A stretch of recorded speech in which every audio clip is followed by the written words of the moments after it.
Morning. Hey, where'd you guys get that picture of Ben in front of the fiery sky?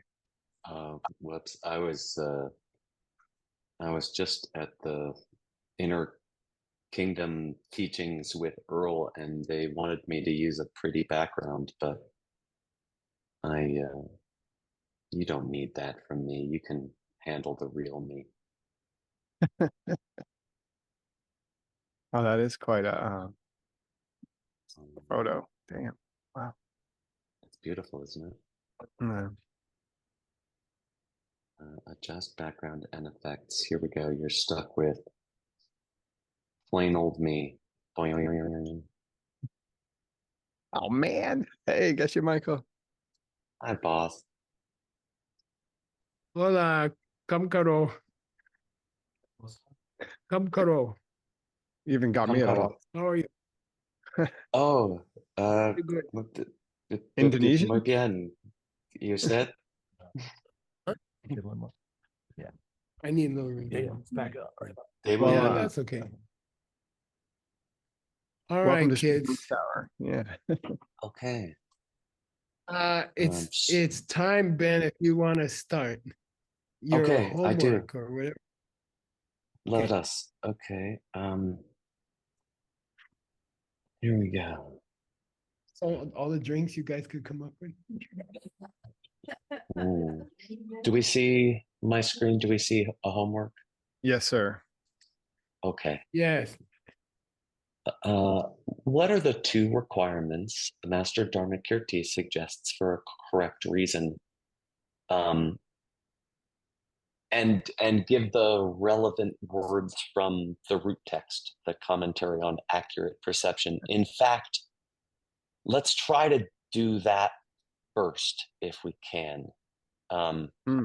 Does anyone know the verse? I'm gonna try to memorize it, which means I didn't yet, so don't feel bad. Yeah. I just remember there's a day ch in there.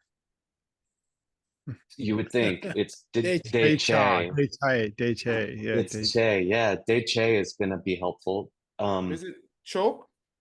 Yes, great. Oh, We have three of the five syllable. words, I think. Choke deche Choke. cap. What's the first test? What's the first of the three tests or qualities of correct reason? Choke. Choke. Does the Choke. thing Ah, yeah. I heard Oscar, of course. Yeah, choke. Yeah, choke chew. And then Does Mhm. and then Nick, choke. Day che. Deche. Cap. I'll take it. Kyaba. Great. Good enough. There's a yi in there that isn't immediately relevant to this discussion, but uh, great. So agreed.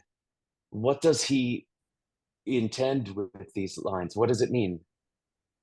The What are the qualities of a correct the, reason? the three rules? The one goes with three, three goes with two, and if not two, then not three. Okay, but so choke. The reason is true of the subject. Yeah, a reason should be a ch of the choke. A reason should be a quality of the subject. A reason should be something that's true to say about the thing we're talking about. And then de kyaba, de che kyaba. The assertion about the subject pervades the reason. Ugh. Yes, but If yeah, how could we say pervades? if what you've said about if the reason that's what it is, if the reason is true, then what you've said about the subject must hold true. Okay. I've been playing with the word includes, Mm. maybe just playing with it. Maybe um the the assertion includes the reason. Okay, or you could say it's easier if you say it kind of backwards the other way, like Geshe Michael did back in the day. I think it's easier to say that three is necessarily two. I think that's the the smoothest, the thing you offer as the reason is something which is necessarily the thing suggested. Is- Um, Isn't the yeah. word covers kind of perfect? Because in English that means both. I think covers is not bad. Yeah, I think it's pretty good. But it almost, yeah, I think it's a good word. It sounds a little metaphorical to my taste, but it's correct. I think it's good. Quarters cover dimes, and quarters also cover quarters. Let's be quick. Would you kindly give and briefly describe the two types of reasons used for proving the presence of something?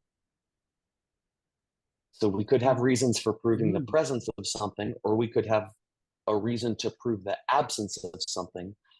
And there are two types of reasons used for proving the presence of something. What are they?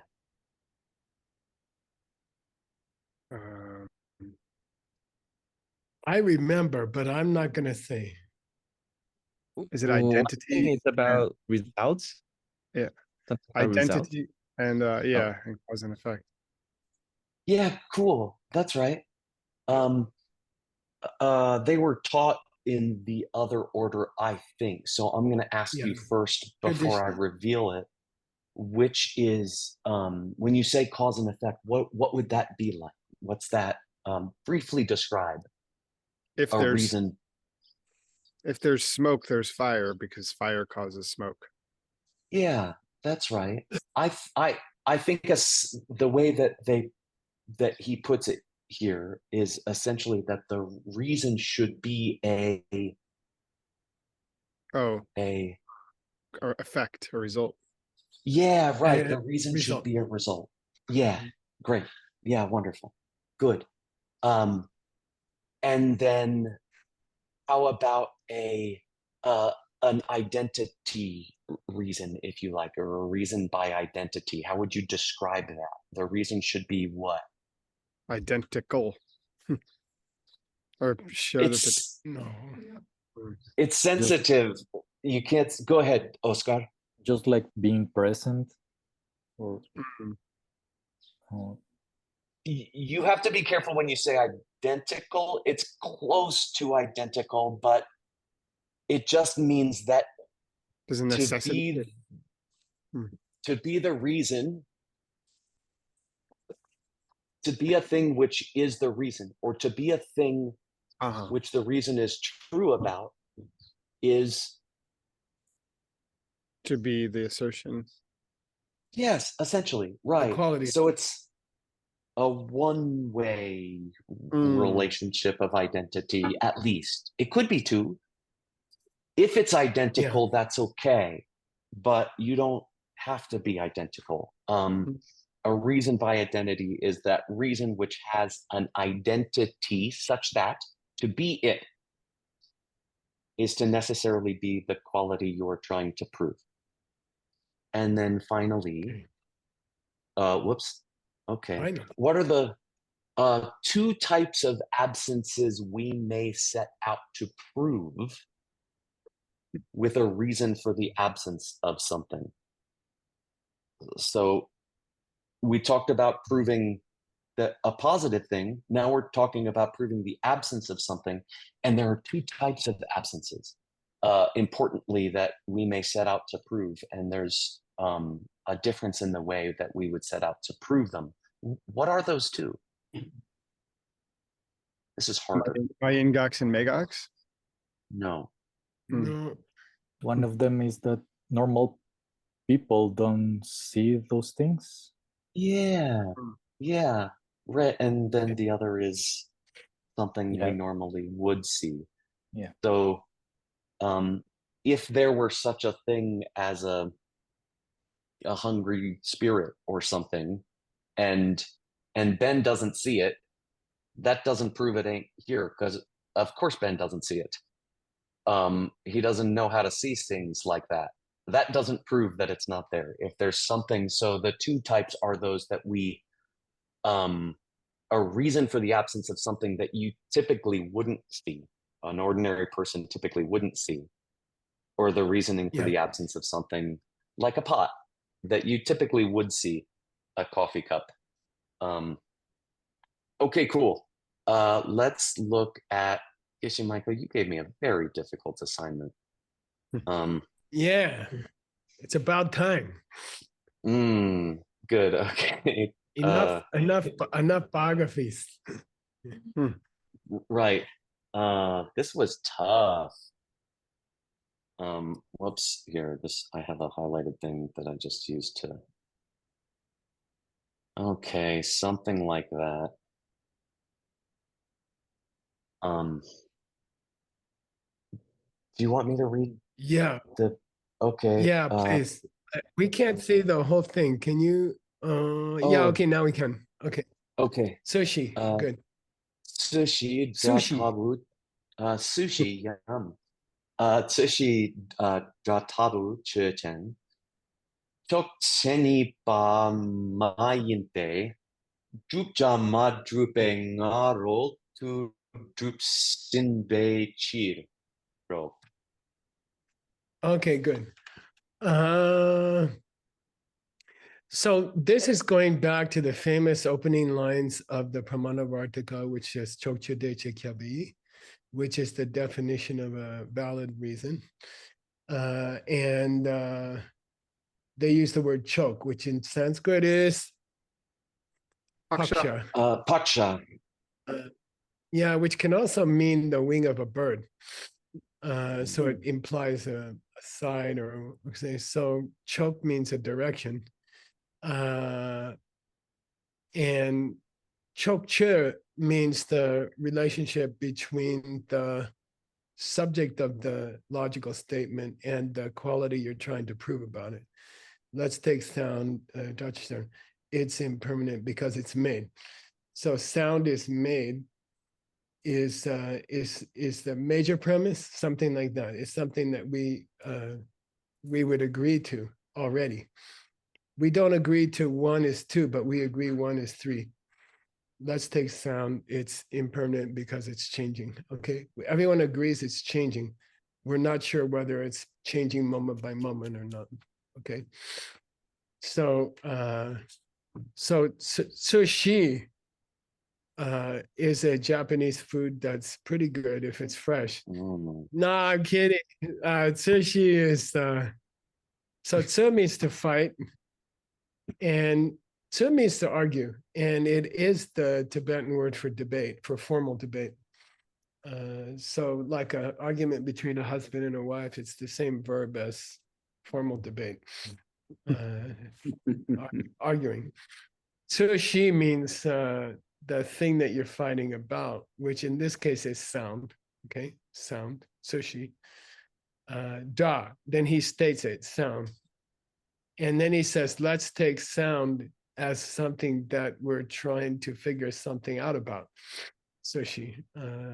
So yeah, consider a topic of debate like sound. Chok tsenipa mayente. It is, yeah, it is not a real, technically you can say technically, art accept as if before an assertion is made about it.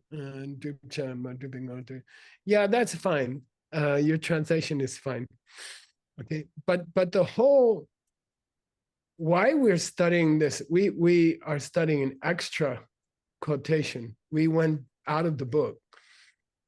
We went to a different book, and we're trying to get a clear answer about the first line and a half of the Pramanavartika, which is huge, thousands of lines.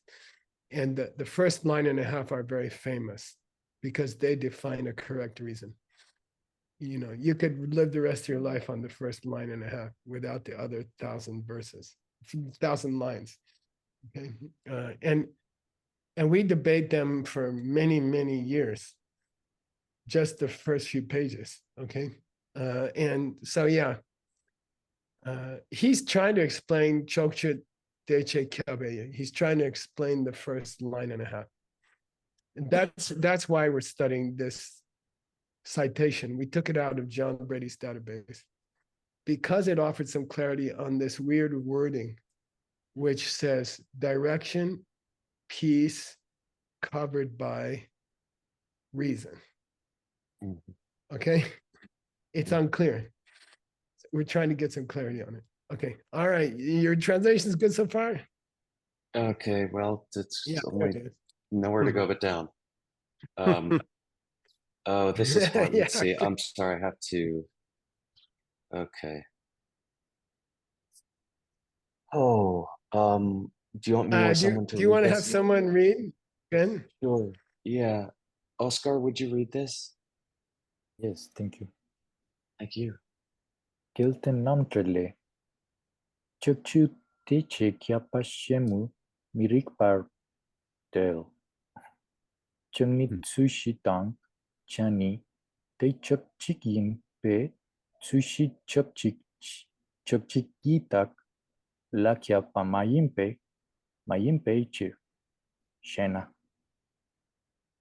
Yeah, Oscar is a graduate of a nice program that Ben's a graduate of, which is to go study the language among the native people and debate among the native people. So I went Okay, 4 times. It doesn't count, Oscar, until you get very sick.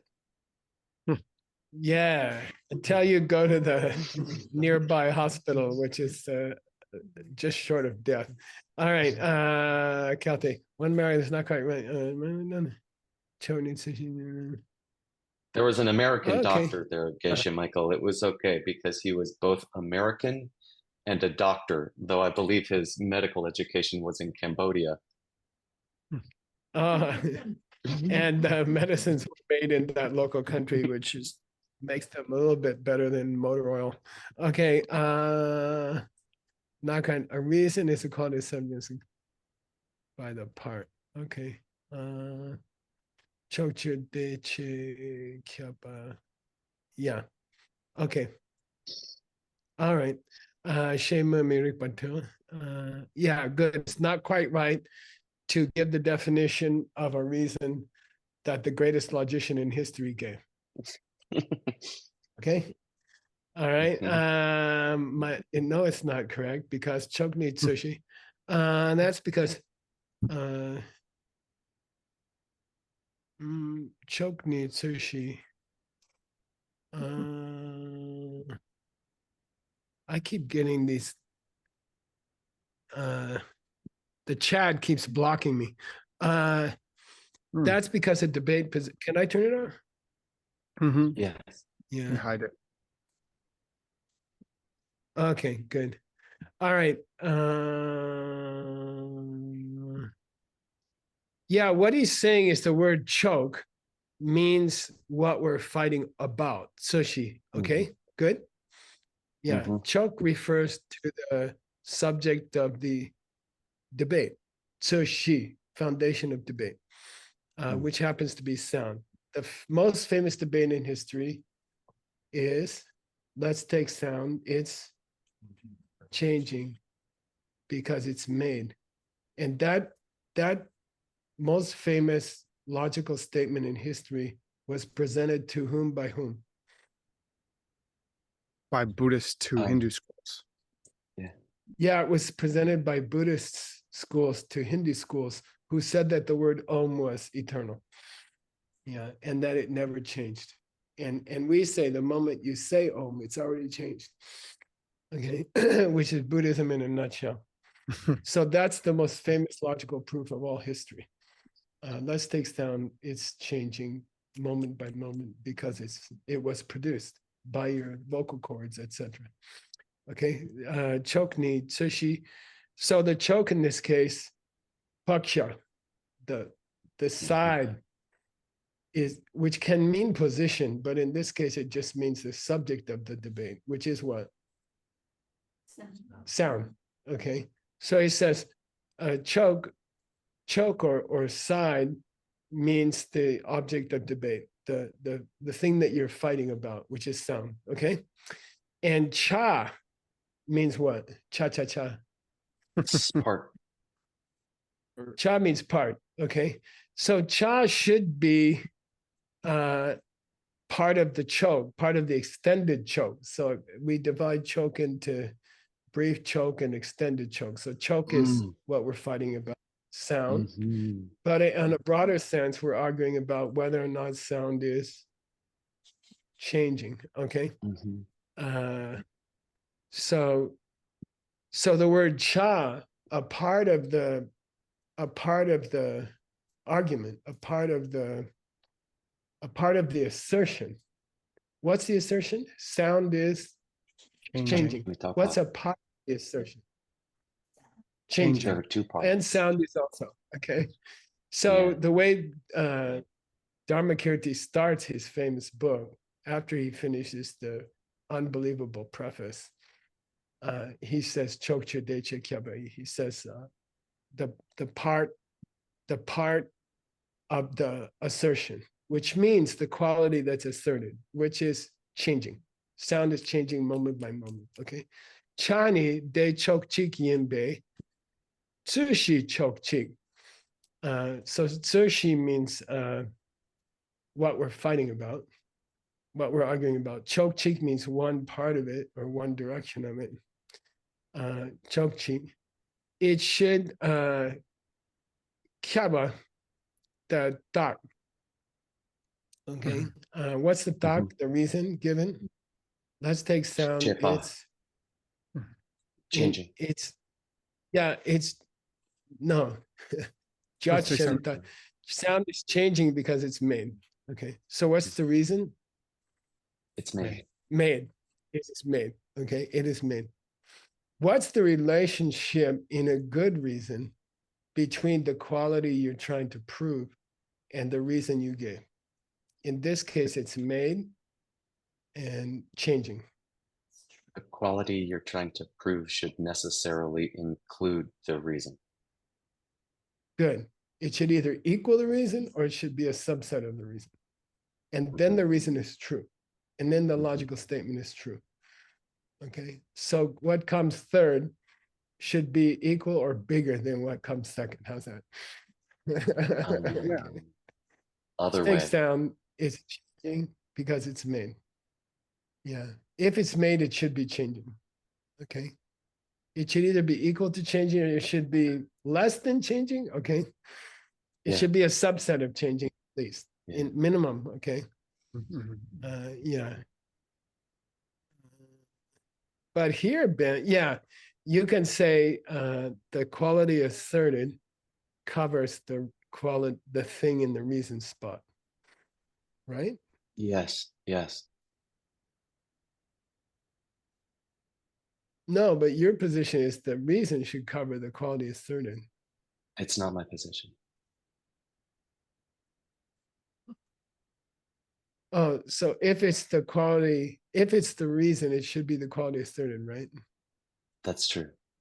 Oh, the quality asserted should be equal to or less than the reason.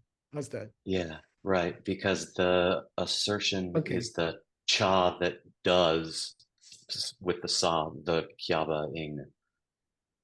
Yeah, so the reason should be two or less. It's the reason agent, the doer, so the subject. The problem is, the problem in Dharmakirti's original opening line is the word cha, which means part. Yeah. Okay. Right. So part of what? It says here, part of the choke should cover the thought, right? Right. Yeah. But that's wrong, right? Well, no. See, that's the problem. Yeah. I Geshe Michael, I missed you, and I wish that we did a team class without you, and I don't want to do that, and I never want to have a class without you, please. But it gave me a lot of time to work on the problems, and and I just wanted to show you. I did some work on the auto commentary. Because I had nothing to do to contemplate this question. And and it was really interesting because I found something in the Sanskrit that was missing from the Tibetan. and it seemed to Mhm. be Dharmakirti's glossing of the word paksha. Okay. And so he says, okay, the choke is the chechen, right? It's Mhm. the subject. But what wasn't in the Tibetan, it just goes on. The Tibetan just goes on to say that it's there's a figurative usage or something, right? He says Nyawar Dakpa. But in the line before it, he talks about this upachara, right, of a member, or excuse me, of a whole for the member. You see that, like, because I guess a choke can include both the subject and the thing you're saying about the subject, right? But he's not using it that way. He's using it metaphorically. When he says choke, he just means the subject, but he's using a word for the position. He's using a word that can mean both the subject and the asserted quality. But he doesn't tell you that, so it's confusing. So that, I guess, so I took that to mean that it can have two parts, but he doesn't necessarily mean it that way. Mhm. I don't know. Anyway, I just thought I'd I think he throw that might be out there. saying that he's using, he might be saying that he's chosen the word paksha for allegorical reasons, like some, I don't know, Yeah, somehow. But yeah, normally right. paksha means the whole position of somebody, Yeah, but right. it also means, yeah. And here he's used it in an allegorical way or something, an upachara, where the combination is used to mean one of the parts of the combination or something. It could be. Yeah, it could I, be. Yeah, I think so. I it could took it be. that way in trying to understand this verse, that that che, right, the part means, even though paksha means the subject of the debate, the way that Dharmakirti is using it, when he says che, when he says cha, he does mean part of that position. He means the part that is the assertion in the You jupcha. mean the quality asserted. Yeah, Quality right. asserted. Yeah, exactly. Yeah. Yeah, Okay. I Yeah. think. Okay. Anyway, this is a dissenting opinion at this point, and I think it's the first, Mr. D. I'm not sure. Let's go Yeah. to the next Tibet and see what, if it helps. When in doubt, move on. Yeah, great. Who's gonna read, Ben? It's too nice to hear Oscar. Can you do one more, Oscar, before we are deprived of the pleasure of your reading? Oh, come on. Yeah. Kyunmete. Chanimawa puchu la Jupandula. Juchiki Chanamki Jundutang Tumpamatok. Rangwan Tutun Tumpe Nupamepe Chiro. Good. So this is a kind of a recondite sentence, okay? But on the face of it, it means kinme de. What's kinme mean? Yeah, that's not a problem. In general, the word cha, part, refers to the che. Drupje che, right? Can I say drupje che? Yes. The quality to be proven. Yes. Impermanent. Right? So che here means drupje che, the quality to be proven. In general, part in Dharmakirti's opening line refers to the quality that you're trying to prove, which is impermanence, changing moment by moment. De la, but don't forget Okay, here's your savior, Ben, I think. Can I see your translation? I can't see it. Oh no, why? It's on the Here we screen. go. I'm not sure. Yeah, Oh. okay. Okay, now I can see it.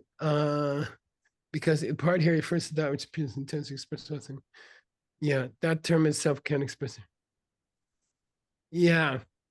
It means we decide the meanings of words according to the jude, which is what, Ben? The intent of your words, the intent of the expression or something. Yeah. What did the speaker of the word mean to say? And what we decide what a word means by trying to figure out what the person who's saying it meant to say, and not by the meaning of the word. Okay. Jujekidra express words that are used to express ideas. They should be interpreted as following the intent of the speaker, and not what the words say. That's kind of a defense for saying Chochu de cha doesn't refer to the assertion. It refers to the sorry. That refers to the assertion and not to the quality that we believe in. See what I mean? When you say it doesn't refer to 1 is 3. It refers to 1 is 2 because that's what he meant. But it's not what he said. Okay? The debate between me and Ben is, should item number 2 be bigger, or should item number 3 be bigger? What do you think? Let's take sound. It's impermanent because it's changing. Sorry, it's changing because it's Judge Shemitate. Yeah, it's impermanent because it was made. Okay. Which one should be bigger?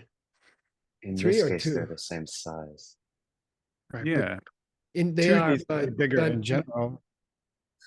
Yeah, two can be bigger than 3, but 3 can never be bigger than 2. Right. Let's take Then it sound. wouldn't It's prove changing anything. because it exists. That would be wrong. In that case, 3 would be bigger than 2. Okay. So 2 either has to equal 3 or 2 has to be bigger than 3, right, Ben? Correct. Yeah. That's my understanding. I think it's correct. Yangchuk de che. Yeah, it's the problem. It's just the problem that he doesn't say that. He says 3 should be bigger than 2, but that's not what he meant. And That's I think all. that De That's Cha, this author's position.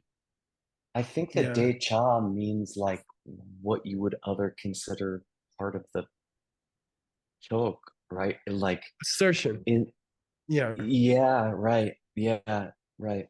It means the part of the droop jaw, because choke can mean droop jaw, but it means the droop j cha in this case because the droop j cha is part of the droop jaw, which sometimes is what choke means. Yeah. Okay. So anyway, cha should refer to 2, but it refers to 3. Can we say that? No. Cha refers Which to should be bigger, 2 or 3? 2. Cha does refer to 2. Oh yeah, cha means part, but it doesn't mean part of 1 plus 3. It means part of 1 plus 2. How's that? Right. Yeah, great. Yep, I think so. Okay. Yeah. Okay, that's all. Okay, He thank said it's part of 1 plus 3, but he meant it's part of 1 plus 2. Can I give you the plan? Right? Yes, right. He's Yeah. it could be Yeah. it's a little That's all. ambiguous. It could be taken either way. So I guess he's saying you have to study No, it. once you say kyap, cha has to refer to Yeah, right. the second element of the three of elements of the reason. Yeah. Right. Yeah. Right. Yeah. Yeah. Right. And According to I guess Kramer, especially according with to, the agentive, right, which is in the Sanskrit too. He yeah. says not amshena, Yeah, right? that's a problem. The problem is it's clearly instrumental in the sense. Yeah. Yeah. Yeah. Right. And Yeah. some people drop the S in the Tibetan, Hmm. but the Sanskrit is instrumental. Yeah, can't get out of it. And I also looked at you had checked a version of the auto commentary. Oh, is this to see, it looked like there was in the auto commentary he had used, oh, I want to find it, but I went and I looked, oh, here, yeah, in the version of the auto commentary that we had, right, he adds Oh, day. right, but that wasn't it wasn't in the Sanskrit. So I'm Of the not auto sure comment. what that indicates. Right. Yeah, because here's the Sanskrit. It just says tud, and tud is nominative, not genitive. Yeah, somebody added the apostrophe I. Yeah. Right. I think so. Okay. Yeah. It seems right, like. cool. Yeah, okay. Yeah. Cool. All right.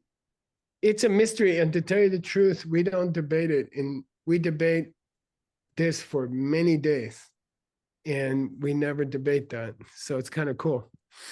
Yeah, it's cool that you debated it. All right, and it's not meaningless.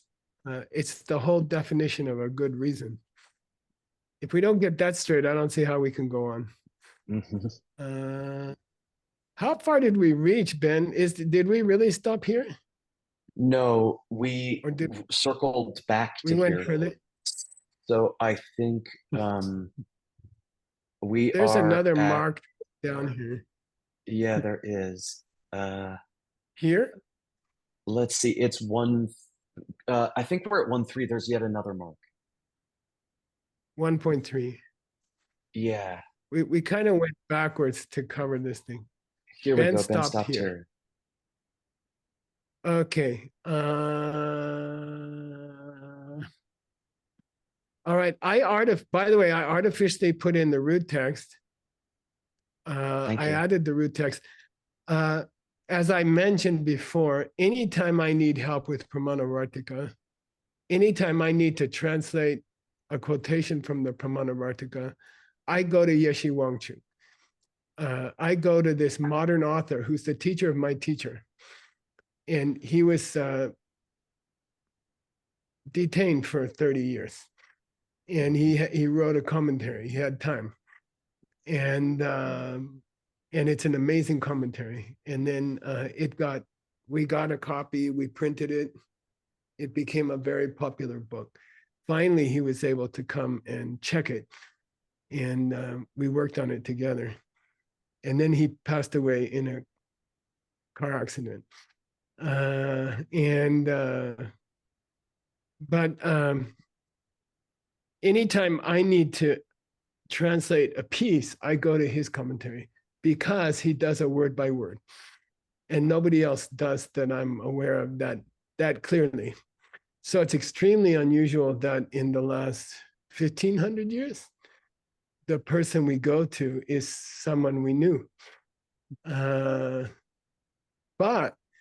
I have a bad feeling that when he started his commentary, he wasn't trying to cover every word. Yeah. So yeah, he's close. yeah, so we're kind of stuck. Yeah, he's close, and then he slides into covering every word later. I look forward But to for that. these first half chapters, something we're gonna have to deal with it ourselves. Okay. Okay, so anyway, here it is. Who do you want to have read the original line? By the way, we're fortunate that we have the Sanskrit. It has survived. But Christina's busy, so no, we gotta cover something. All right. Who's gonna read these things, Ben? Tracy, would you read? Thank you. Thank Sema you. namni mingjukpa melam mingjuktre buchan. And then let's read the rest. Shepa. Oh, sure. Shipa de je kong yin yang rang ki sema semema mikpa lai de yu me sokten je mi rigshe ten. Yeah, good, nice. Your reading is quite good. Again, mysteriously good. Let me get here. Where am I? Accessibility, display. There's a pointer in here. Okay, good. Wow. Deiche Kangyin. Kangyin Yang. What's that mean, Ben? Che Kangyin Yang. Chukong yin, anything that they're Yeah. No matter is. what thing, no matter what thing we may be talking about. Okay. No matter what Mhm. thing we may be talking about. Rangki means by anyone. Mhm. If it hasn't been mamikba by somebody sema, Yeah, if they didn't see it with an accurate perception. yeah, if they have not perceived it with an accurate direct or deductive perception, then it would be mirik to touch it. Yeah, it's unreasonable to like come to a conclusion or to like analyze whether or not that thing exists. Yeah, good. Tacha means to come to a final conclusion. In this case, okay, it would I be. see. It means final, right? Yeah. It would be. It wouldn't be logical unless you have proved it to Ranki Tsemi Mamikpa. If you haven't seen it with your own eyes or with your own logic, it's unreasonable to decide whether it exists or not. That's just a basic Buddhist position. And then he's done with that half of a verse, okay, 3a. And now he moves on to the second half of the verse. Who's going to read that, Ben? Could we have one more, Tracy? Thank you. Are we at Shepa? Tensig first. Oh, sorry. And then Shepa. Tensig je dragla che ne ngash chik me she dre buchen. Shepa de che kong yin yang rang la nang rung du yupa de rang ki ma mik nan de me par drup nu pe nang rung ma mik pe tak ten. Good. So there are generally three classifications of all logical reasons. One is where, was it J Rang Ma Mikpe? One is where, yeah, there's a cause and effect relationship. One is where there's a relationship of identity. And then the third is where there's any kind of negation. And by the way, we should point out that what's this note from Geshe Michael mean here, Ben?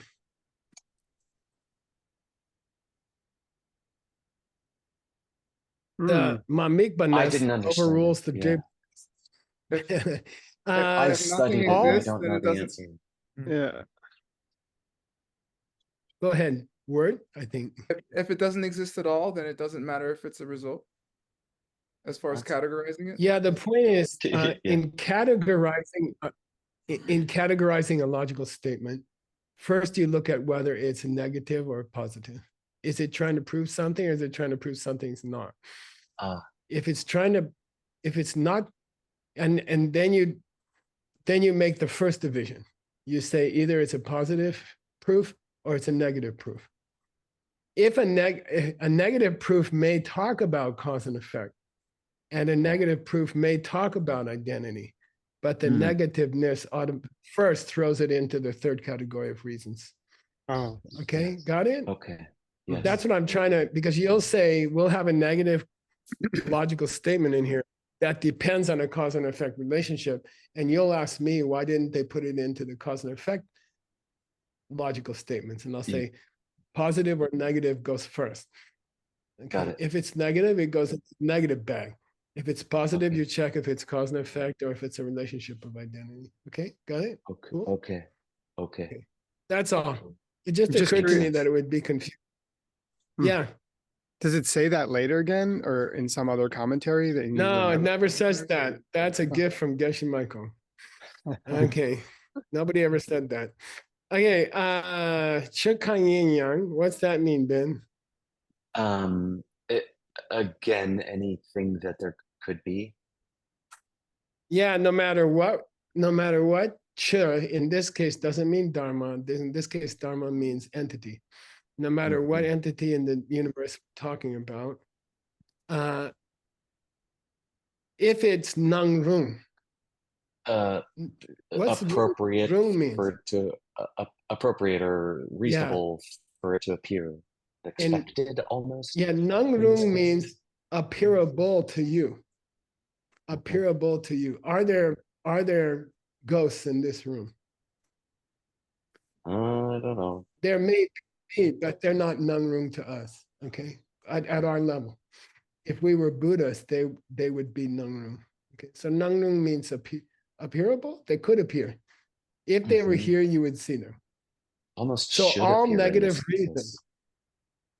Yeah, all negative logical statements are divided into two types. We're talking about the absence of something that you could see if it were there. And then we're talking about the absence of something that you personally wouldn't be able to see anyway if it wasn't here.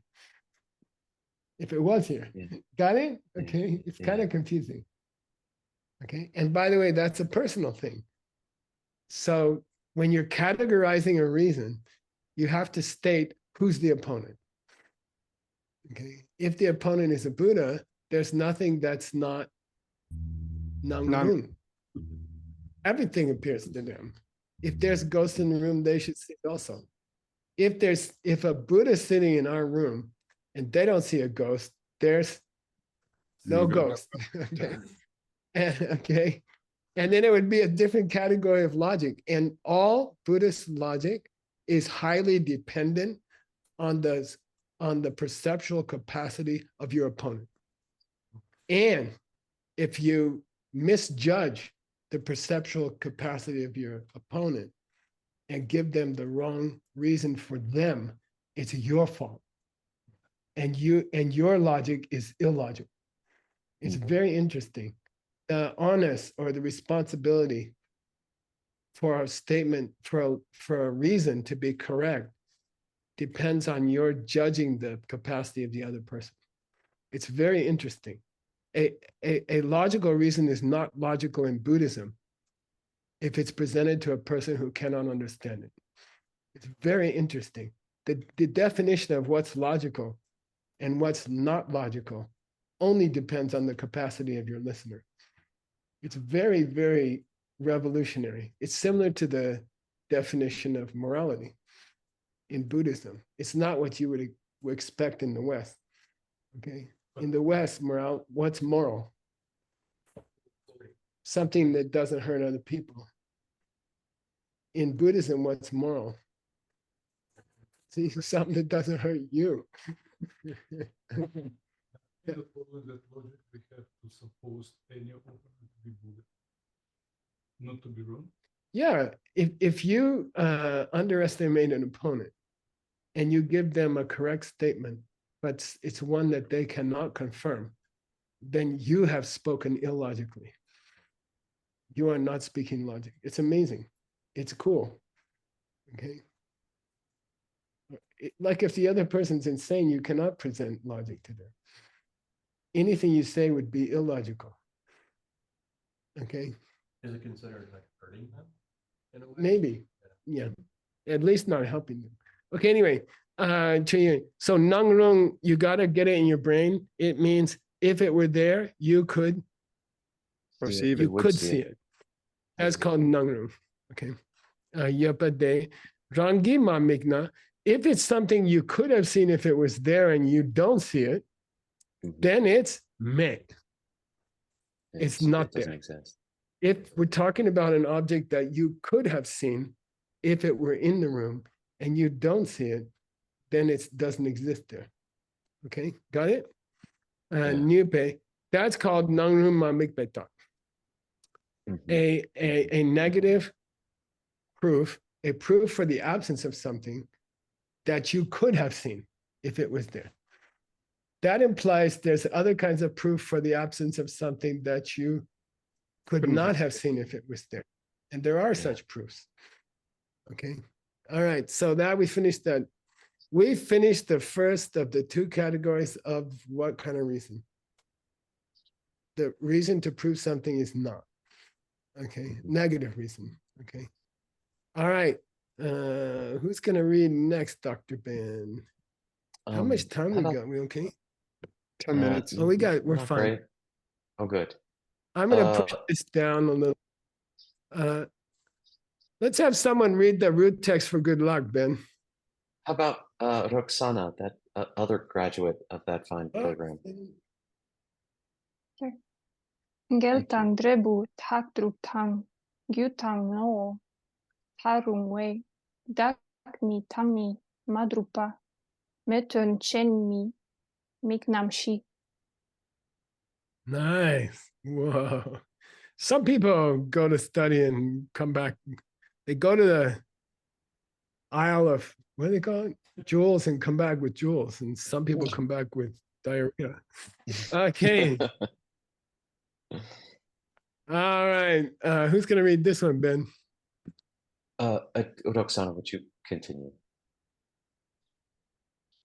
Shepe tikche, te nangrung mamikpe, takshi, senshi, tang yewa, ngusu tente, ngewe, rangshin taksu, kune, ngel, ndagngokpa, rangshin ngel miktang, ngelwe trebu, taksu kune, ngel nda ngokpa, ngel dremikpa ni.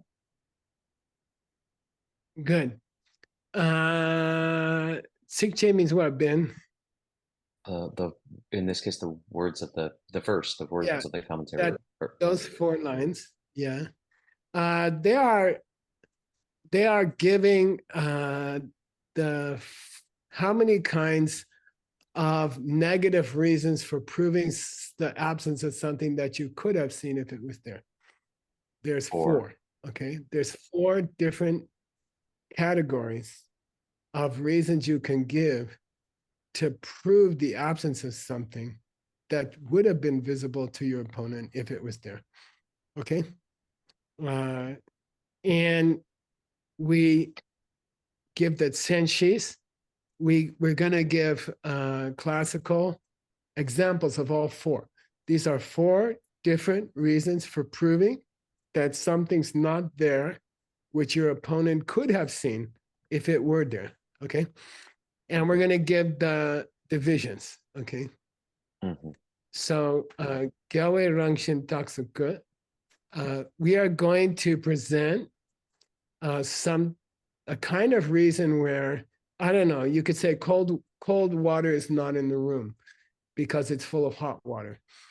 The presence of something that contradicts the thing that's absent proves that it's absent. Okay.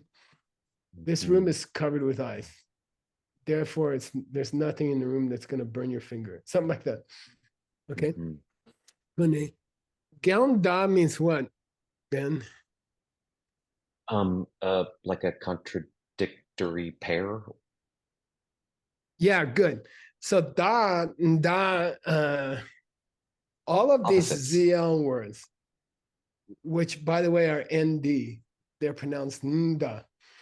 Okay, they mean the double of something. Like what's ku? Kusung tuk. Ku. Holy Ku body. means body. Kunda is the high honorific for wife or husband. Body second. Body,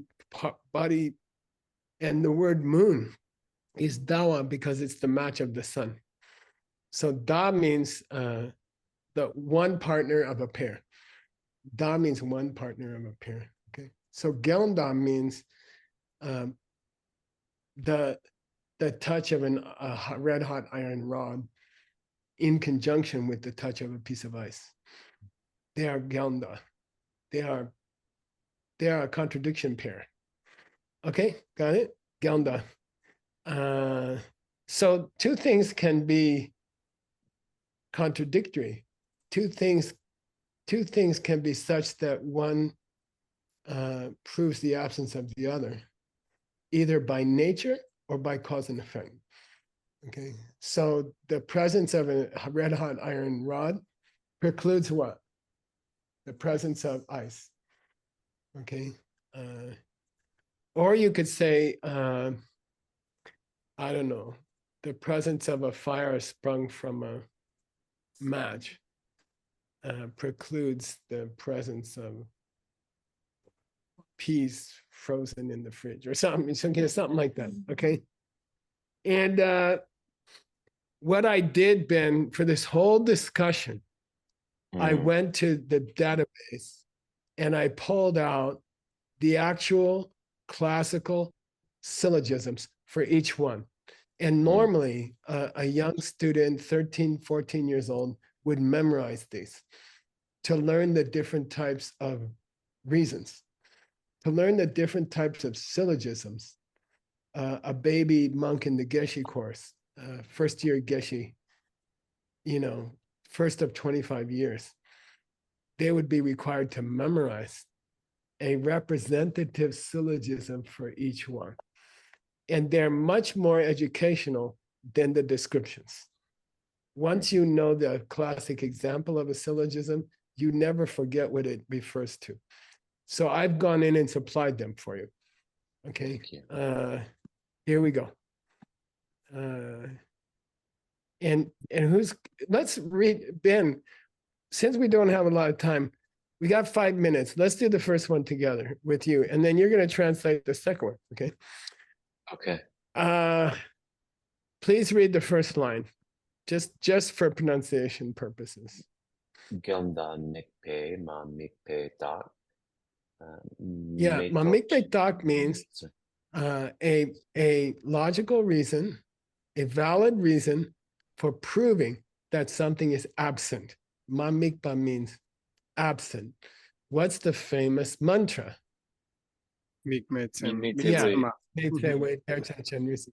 means not perceived, not there. Ma mikpa means same thing, not perceived. So ma mikpe tag is the third kind of classical reason, a reason for something not being true or not being there, okay? And there's many categories, and you're gonna learn this category by learning an actual example, and then you will never forget it, okay? And this is a proof that something is absent because of the presence, mikpa, okay? The ma mikpa, the absence, is being proved by the presence, mikpa, of a gelda. An opposite. Or yeah, good. Something that would the lack of oppressive heat in this room is being proved by the presence of massive amounts of ice. Okay, that's all. You prove that something is absent by showing that its opposite is present. It's incompatible opposite. They cannot sit on this in the same place. Okay. All right. And here's the classic example. Here's the classic syllogism. If you were really serious about the next 10 years with Ben Kramer, you will memorize them. Okay. Or at least be able to give them. So here's the first one. Please read, Ben. Metok chembo kyabar numbe shargi shina chechen. Yeah. Let's take, and by the way, it's a little bit odd. Let's take at a location. Let's take at a location. He doesn't say let's take a location. He says let's take at a location, which happens to be Shar. In the east. Yeah. To the east, okay? He's trying to specify an area. Let's take the second room in Stanley's house. He doesn't say Stanley's house. He said, let's take a specific spot in Stanley's house. Okay, let's consider to the east. Okay, back of the house. That location is numbered by a kaba of May. This nun means this nun can mean to poke somebody with a needle, but here it means it is, what do you call it? Pervaded by a holocaustal fire. Okay, it's not that someone has a lighter. It means the gasoline was poured all over the floor and somebody threw a match. Kabanumba means totally immersed in fire. Okay, kap means spreading, right? Kabanumba means immersed and engulfed, spread. Topcham. What's topcham? Yeah, powerful fire. Yeah, let's take a room in Stanley's house, which is covered by a massive inferno. Okay, we're not talking, a cigarette lighter or something. Okay, please read, Ben. Changrek. Changrek Wangchuk sumete. Yeah, Wangchuk is an adverb which means in a flow. This chak means to form there or to develop there. So Wangchuk is an idiom that means there's no continued existence in that room of changrek, of freezing cold. Feeling of cold. Yeah. Okay. Yeah, there's no continued presence of someone shivering in a room which is covered by a massive inferno. Okay, that's a gelda. What's gelda? It's an opposite. That's a pair of opposites. Yeah, that's a pair of opposites. One cannot exist in the presence of the other. One cannot exist in the presence of the other.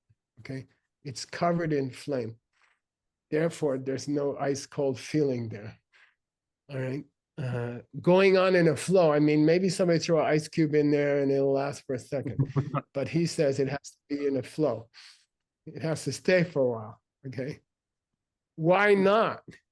Why can't there be a sustained coldness in that room? Because I just said it's covered in an inferno. Okay. It's covered in an inferno. By the way, it's illegal logic to repeat an element in your syllogism. It's illegal. You can't say he's an asshole because he's an asshole. You have to say he's an asshole because he's a big asshole. Something like that. You have to change the element.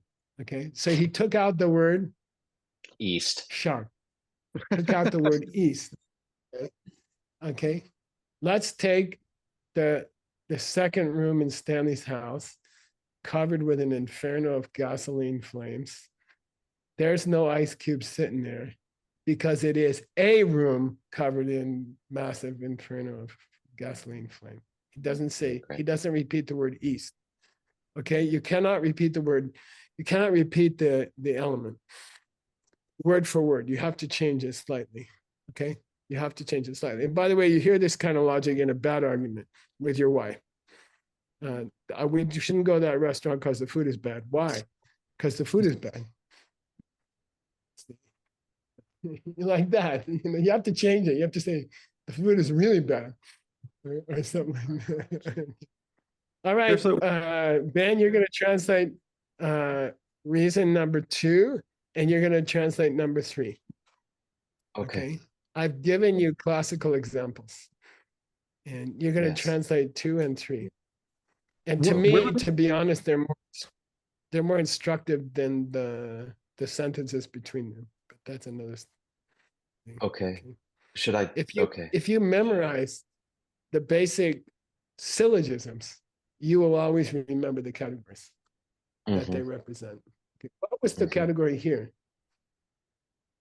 Gyeongda. Yeah. Gyeongda. Yeah. There's things which are, what do you call that? Incompatible. They cannot Yeah. stay in the same place. Okay. Yeah. Cool. You did pretty well. Nobody fell asleep. Everyone's still pretending to be interested. And by the way,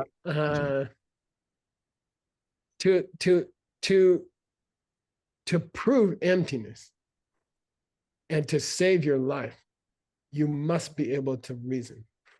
There's no other way. I can explain it to you. You can say Geshe said, it's not as convincing as figuring out yourself. Okay. Okay. That's what we're doing. Mm-hmm. Yay. Geshe, All where right, did you Ben, I'm going away. Yeah. Where did I Emma, get all these guys? Yeah, I was just wondering where you You pulled can these. search the database and you will find them. Certainly will. Just, by the way, take a string of 6 syllables, search it Yeah. in Gopher, and you will find all the places where they are located. I did not create any. I might have adjusted some to make them better. Seriously, because they weren't very clear. Okay. All right. You okay, Ben? You look a little dazed there. Don't worry. Oh yeah, I plan to Okay. stay that way for the I'm next going 50 away. years. You're gonna try to convince everybody that this is important for their real life. Okay. And by the way, Ben, at the very end, leave us 1 minute for singing off key happy birthday to Geshe and doing her mo from the book. Okay. You bet. Okay, bye. Oh, okay. I thought Oh, I should unshare. okay. I thought maybe to ask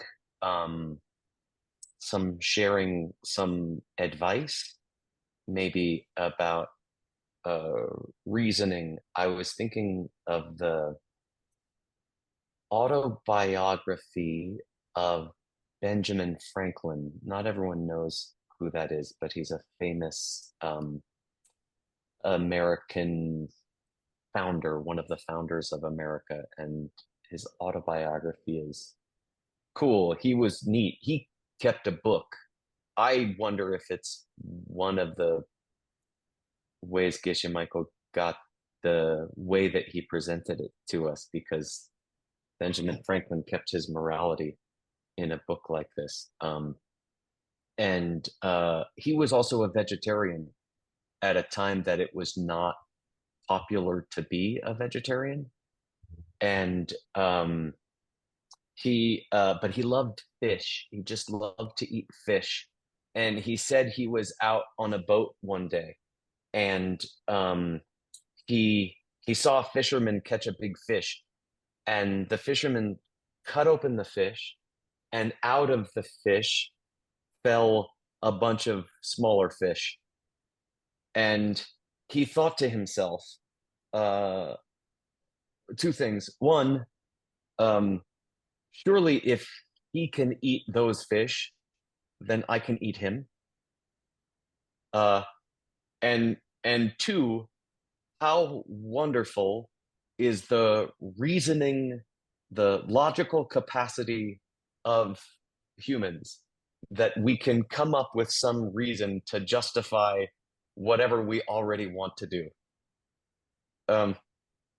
So I was thinking about arguments with my wife, and I'm good at coming up with reasons, but it's hard to see sometimes. Are you doing it because you're right or trying to get to some higher truth, or are you just finding clever reasons to do what you want to do anyway?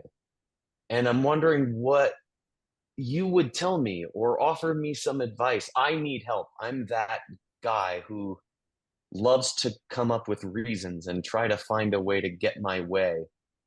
Now my wife is too smart for me, and she says, I don't care what clever reason you've come up with. We're still not going to that restaurant. But how do you try to watch yourself for that? Help me. Somebody help me.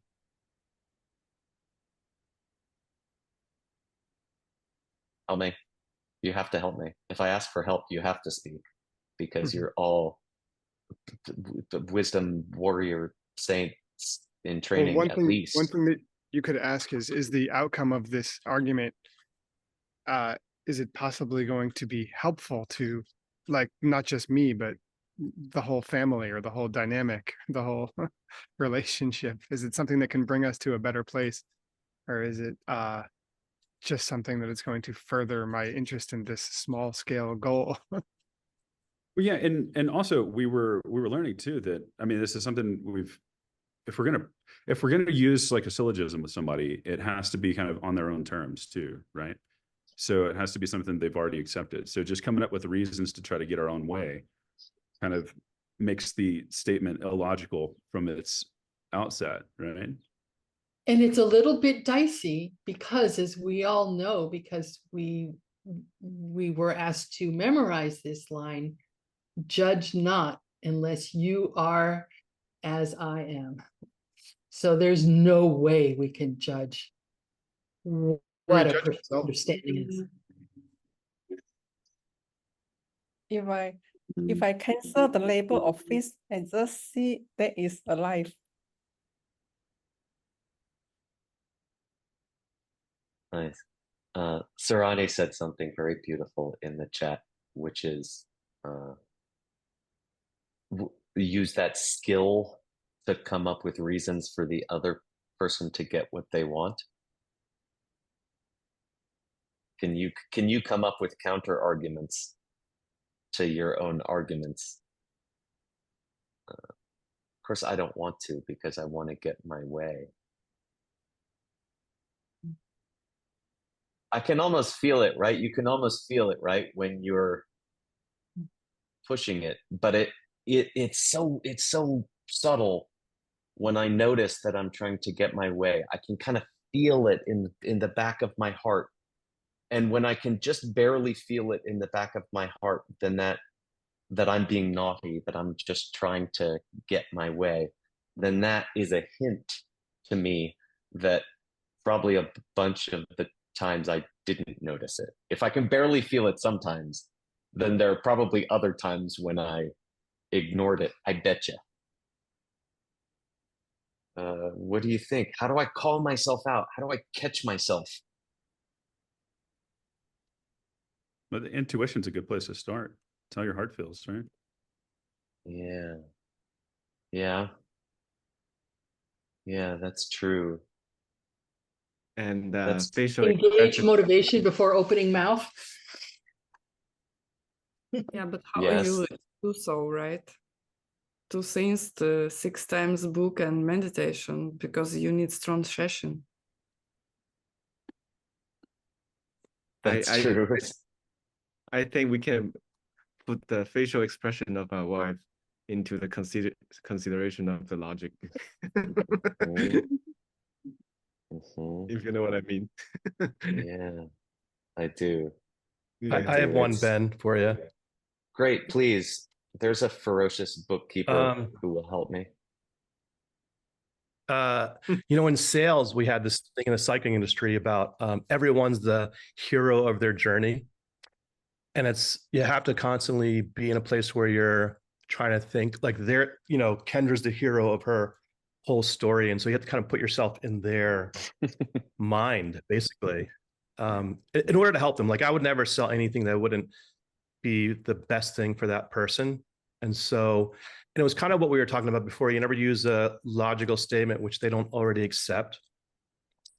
So in this case, like, all of Kendra's best friends are going to be there or something like that. Or, it's not so much that I think it's a win-win situation where you're doing what's best for them is also best for you, I think. Do you know what I mean? That's like, nice. I do. It just made me think about that exchanging self and other sort of mentality where you're like, somehow I'm trying to convince her to go to that restaurant, but it's really beautiful because you're really putting yourself in their shoes. There's this cute saying, right? They say, happy wife, happy life. and I think I don't know, actually. It's cute. It's a cute saying, and I think it's nice. I think it's really, if we look at our motivation, what's gonna make me happier? People also say sometimes, like, don't be dependent on other people's happiness. You should be happy, you know, in yourself for your own reasons. And it always kind of bothered me. I I am dependent on other people's happiness. I am, though. Yeah.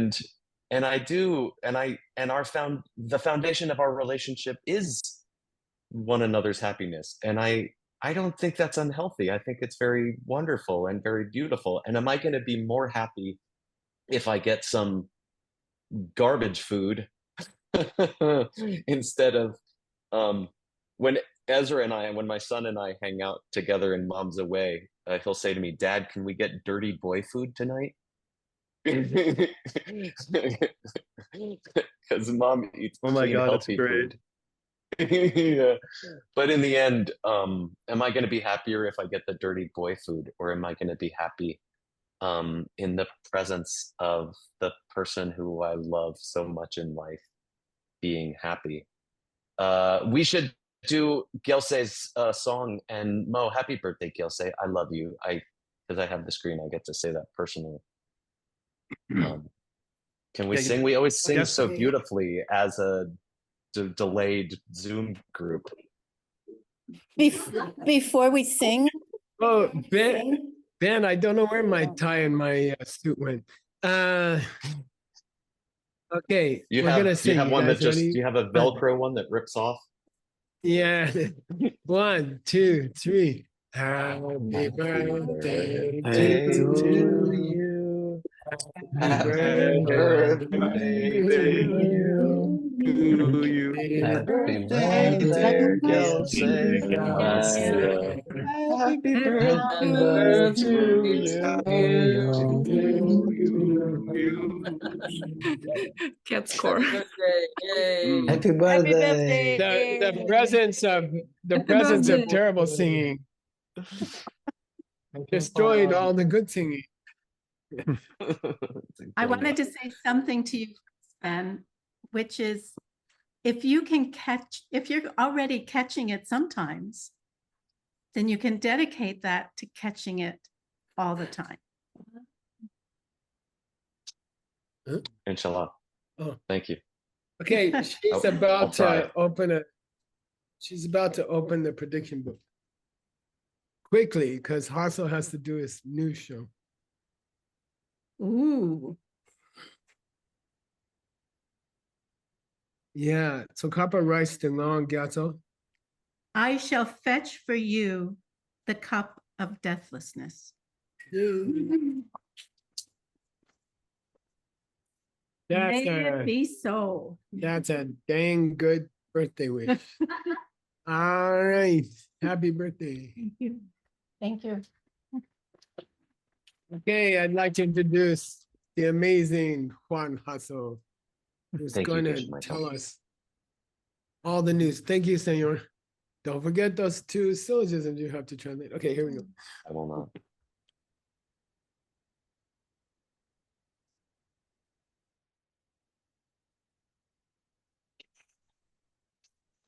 I don't know. This is for the presentation later, but for now, this is good. Good. Okay, hello everyone. Thank you. So of course, of course we start with congratulating Gelse. Happy birthday. Thank you for everything you do for us. Many years. I worked with her in Diamond Mountain. A lot of good stories. So, yeah. But it's part of the adventure. So thank you so much. Happy birthday. So today we want to share with you a few things happening, very cool things happening. This time, especially, well, let's go step by step. Okay, just to get just to share with you guys that Sanskrit classes are happening. And Cristina Can you share the first slide, please? Yes, she is leading the Sanskrit classes every Thursday, 9 a.m. in Arizona time. That poster was the first class, so that's why it says June 20, but it's happening every Thursday. So if you want to join, if you feel curious about it, just follow the QR code and it's going to take you to a Telegram chat where you can join the classes. You can find information of what's happening and everything you need in order to be part of it. I think it's very cool. Congratulations, Christina, that you are doing this. She's an expert, graduated from Harvard University. The third. Oh, yeah, I thought second, but third. I see. So the third best university still is very good, you know? So yeah, you can join. Just check it out. You can come. No, how to say, no pressure. People can join freely. If they like it, keep coming. If you don't, just make other plans. Fun all the time. Great. So congratulations, Christina. And I think it's a wonderful opportunity for us to start learning organic Sanskrit. Okay, so what's happening in Asia? I want to share a little bit of something happening today there. Not today here in Arizona, but today there in Asia, already 7th of July. And John Brady is having a great public talk called The Art of Gratitude. It's happening in Indonesia. He has been doing like an Asia tour for the last almost like a month now. Very interesting. So today they are in Indonesia having this event. And then in a few more days, they're going to go to Borobudur, which is the next Borobudur. Something like that. Yeah. Earl is going to be there as well. Connie's going to be there. Of course, John Brady, Jasmine, Joan Lin. They're going to be having the second series on the Borobudur event. I don't know if it's maybe too late to join, but you can try. It's the next picture with the QR code. It's just happening in a few days from now. And then after that, after Indonesia, they are going to Singapore, where they are having other events where they are going to be honoring, is the next picture, some of the donors that have been supporting the translation centers of this ancient classic wisdom. In order to do that, they are preparing like a special event on the 19th of July, together with music, which I find very cool. Lately, John Brady has been interacting a lot with the, musical scene in order to present wisdom and to connect people with these classics of ancient Asia. So they're going to be also having some musicians and like a combination, synergy between music and wisdom happening on the 19th. And then on the 20th, like more like a one-day seminar, open talk class for everyone who wants to go deeper and find balance and transcend it as the name of the topic. After that, they're gonna be going back to, that's the project, one of the centers that they are supporting. And finally, after Singapore, they are going to Malaysia, which is the next picture. Okay, they are going, it's gonna be, they are right now, they are in Indonesia, then Singapore, and then later Malaysia. Okay, so, and just to finish with that, with this presentation, I would like to mention, to help you remember that October. Next picture, please. Yes, October, Diamond Mountain is having a celebration on wisdom. Geshe Michael is going to be there sharing with all of us about Arya Nagarjuna teachings and some medicine, health, improving techniques. It's going to be happening in October 11th to the 20th. But just before that, Yeshe, which is her birthday celebration today, is having a pre-retreat slide into retreat in Diamond Mountain, where you can go deeper into this wisdom that then Geshe is gonna be taking us in depth. And if you really, really, really have the time, even a little before that, you can go to September event, Ask the Waters to Stay, because Diamond Mountain is having this project where they are really, really doing wonderful job about restoring the environment there. They are working with a lot of experts in the topic, and I've seen the results. It's just so wonderful. If you feel interested about it, planting trees, bringing water to the environment, to the atmosphere, creating a nice place for animals, people, plants to coexist, this is a great opportunity to do it. And speaking of that, about planting trees, planting flowers, we want to mention that the Peach Tree Cafe was awarded lately. Well, it was mentioned in one of the very, okay, with the Arizona Highways, how do you call it? Online magazine? Online newspaper. And they are doing very, very wonderfully. I was there like last week, and I was just so amazed on how the gardens and everything is looking at there. So then I decided to talk with one of the persons responsible for that. And I want to invite our special guest today, Dennis Moore, to tell us more about it. And for that, I'm going to be sharing in my screen a wonderful presentation he prepared for us. So it's here. And can you guys see? Okay, yeah. And you can control it. With it. Yeah. Oh, cool. Yeah. Thank you, Juan. Thanks. Welcome. It's good to having me. To have you. Yeah. Thank you for coming. We've been planning this for a long time, I think. Yeah, I know. The idea of the Peachtree Morning Show kind of came up while I was working at the cafe, and so with let's see, so they have the big screen. Yeah, yeah. You can see it's happening there. It's happening here. Okay. So yeah. You've been part of the process of like the happening of this wonderful project, Peachtree Cafe, in many stages. So here on the screen, we can see like the very beginnings of, well, I don't know what's that, but you can take us over. What are you doing? Well, yeah, so I guess a lot, one of the main questions people ask is, well, how did you get to meet Geshe Michael?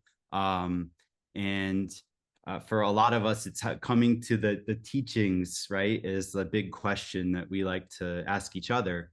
And so one of the things that came up really early on was, well, oh, you're the gardener. And throughout my experience at Diamond Mountain, I kept hearing this word gardener and fell in love with, I embraced that idea, and I actually brought that with me. I went to school for landscape architecture and was gardening in Connecticut, right? In Connecticut, yeah. Yeah. And so the picture with all the machines is that's my cousin and my uncle, and my dad would come by every day. And so I was in the dump truck there.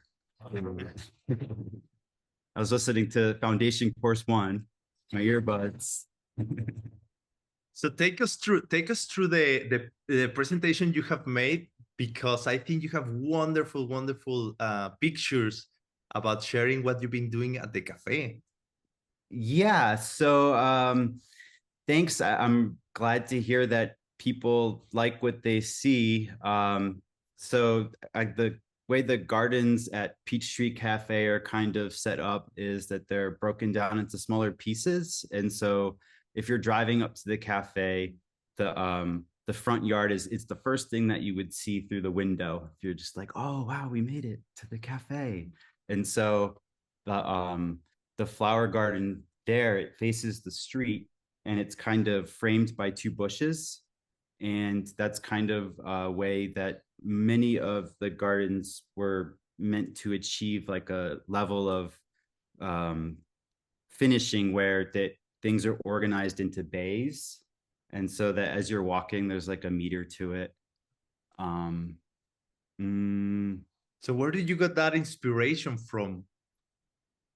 Well, I worked with Veronica and we talked a lot about what we were going to do for the cafe, and that was from a book, and it was from a book called Professional Planting Design. So she helped me to kind of identify that that's what was going to be helpful.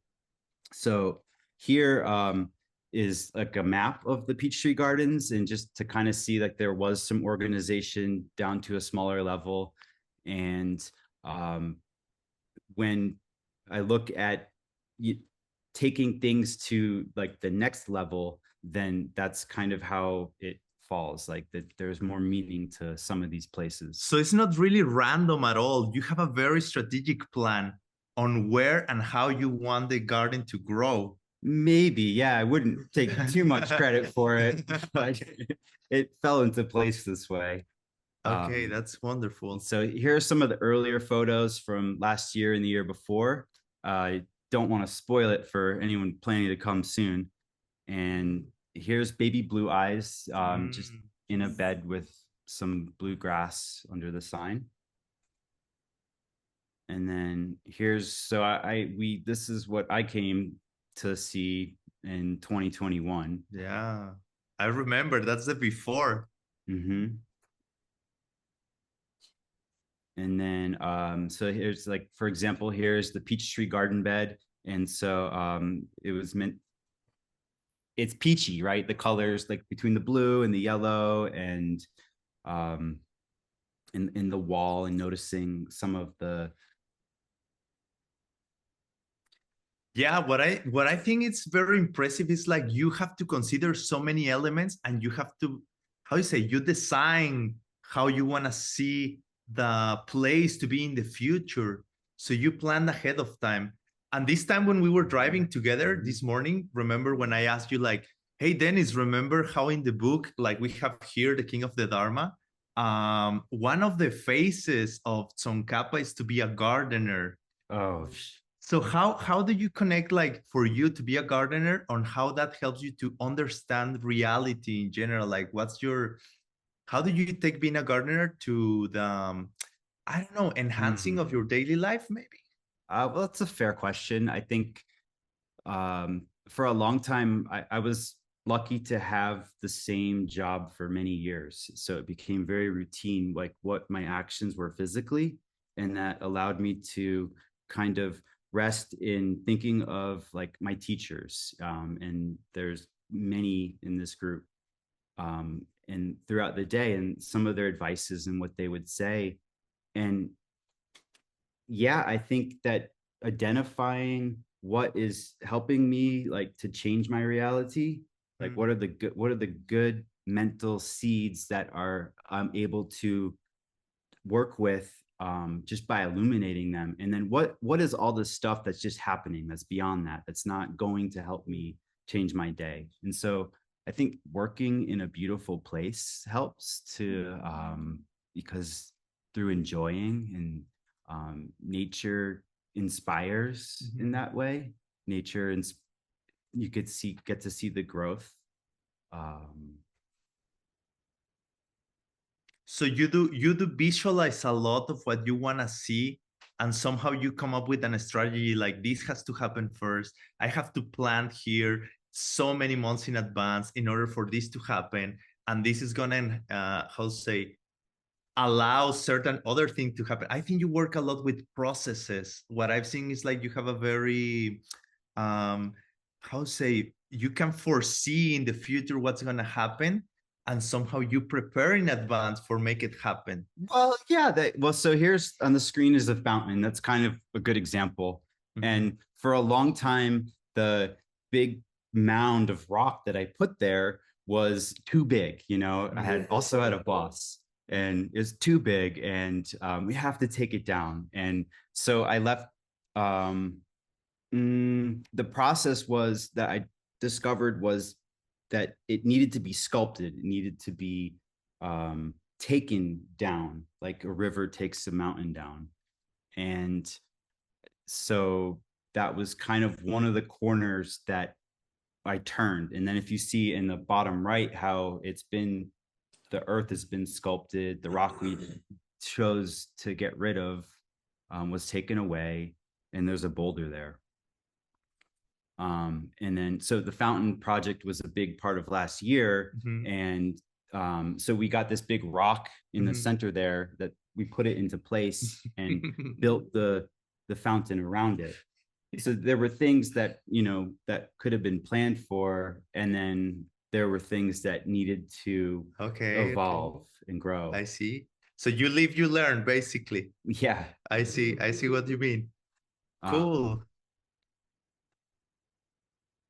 So they're in the closer to complete stage, but not spoiling it for you.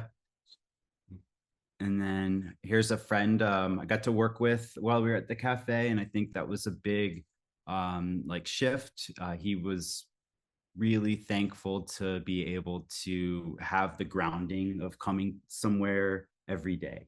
And I think just simple things that really worked for us. Yeah, for sure. The cafe is a great space to build up community. And I want to take the chance to really thank all the people that has been involved and people who came up with the idea, especially Geshe Michael for giving the community a place to just hang out and make friends and talk to each other. You know, it's wonderful. And I think what you have done and Malibu, it's wonderful. In Malibu. Yeah, look at her there. She tells me when to stop. Yeah, I think we have to finish now. The time is up, but it's very interesting. I would like to keep having you time to time. So keep reporting what are your plans, how you are designing the garden, and also sharing the wisdom that you learn through gardening, because I think there is a lot to it. So maybe if you want to say something else, you're welcome. And then we have to wrap it up. No, this is great. Thanks for having me. Just really blessed to be a part of this community. And yeah, I love when people come, and yes. We have it in the Google Drive now. There's more. Yeah. You're welcome to steal it. Thank you, Daniel. Thank you for coming. And as I was telling you, this is only the first time. There are more times you can keep coming, sharing new projects or experiences that you have been doing through. And he is my roommate, by the way, these days. So thank you very much for the hospitality. It's great to be here. Thank you, everyone. And see you next time. See you Monday. Have a great weekend. Happy 4th of July. Yeah. Where? Leave.